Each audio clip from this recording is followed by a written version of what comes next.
Vítam vás v tarotovom videu, v ktorom by som vám chcela predstaviť môj každodenný výklad s tarotovými aj orákulovými kartami.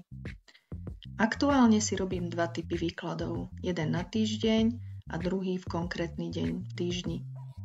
Väčšinou v sobotu si robím výklady na týždeň dopredu a tento výklad ponechávam na mojom vyhradenom posvätnom mieste celý týždeň, aby som sa k nemu mohla vrátiť a pripomenúť si hlavné témy. Keď mám možnosť, každý deň ráno po krátkej meditácii si urobím výklad na konkrétny deň. Tento každodenný rýchly výklad mi pomôže vyladiť sa najprv na seba, predtým než začnem riešiť všetko ostatné. Prvú kartu si ťahám na otázku, na čo mám momentálne na sebe pracovať. Na toto si ťahám nové karty, ktoré sú jednoduché vo svojom odkaze, ale o to silnejšie a mimoriadne presné. Obsahujú kľúčové slová pre základné aspekty ľudskej povahy, na ktoré sa môžeme zamerať a uvedomiť si pôvod ich vyjadrovania navonok. Túto kartu neťahám vyslovene každý deň, niekedy ju ponechám aj pár dní, keď mám pocit, že konkrétna téma bude potrebovať hlbšiu a dlhšiu prácu.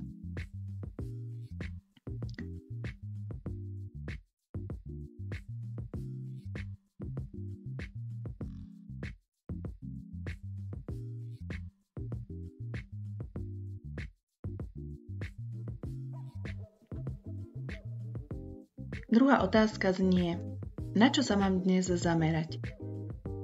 Tu používam tiež nové karty, s ktorými veľmi silno rezonujem a teda sú pre mňa presné. Oceňujem stručný formát vysvetlenia v knižočke, ktorá obsahuje tiež krátku afirmáciu a praktický spôsob, ako s odkazom naložiť.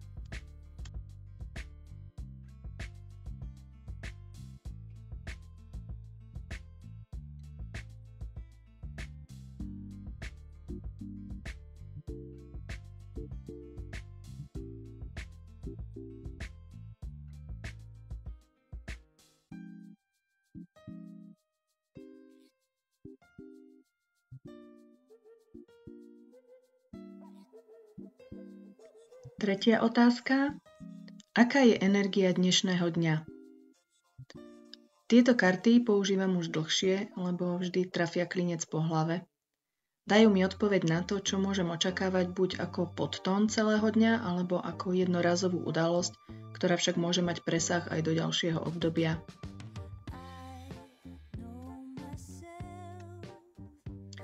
Tieto otázky sa trochu prelínajú, ale vždy v kartách nájdeme drobné nuancy, ktoré sa nejakým spôsobom manifestujú počas dňa alebo viacerých dní a spájajú sa spolu do mozaiky udalostí a energií.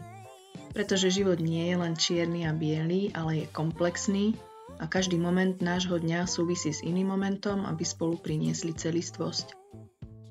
Okrem toho, tým, že si vykladám aj rôzne orákulové karty, nielen tarotové, sa učím ich pochopiť, zistiť, pre aké témy najlepšie fungujú, aby som ich potom vedela efektívne použiť vo výkladoch pre iných. Štvrtá otázka znie, kým som dnes? Kto som dnes? Hej. Na túto otázku používam karty archetypov od Caroline Myss, ktoré mi pomôžu odhaliť, aký archetyp aktuálne zosobňujem, ktorý typ osobnosti sa vynára a potrebuje sa prejaviť. Potom môžem pátrať prečo. Tieto karty si aktuálne ťahám každý deň, aj keď archetypy sa prejavujú väčšinou počas dlhšieho obdobia. Každopádne naša osobnosť môže prejavovať v určitom období súbor až 12 archetypov, takže zo zvedavosti si ťahám kartu každý deň a sledujem, či a ako sa prejaví.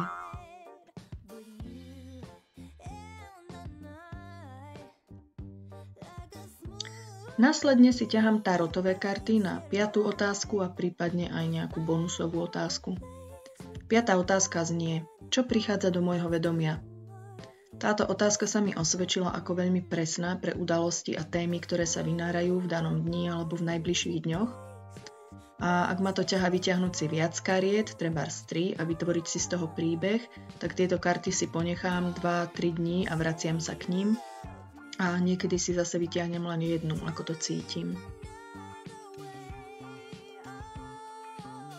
Väčšinou výklad ukončím touto 5. otázkou, alebo si ťahám ešte jednu kartu na nejakú bonusovú, špecifickú otázku, či už v rámci ranného výkladu, alebo v hoci ktorom čase podľa potreby.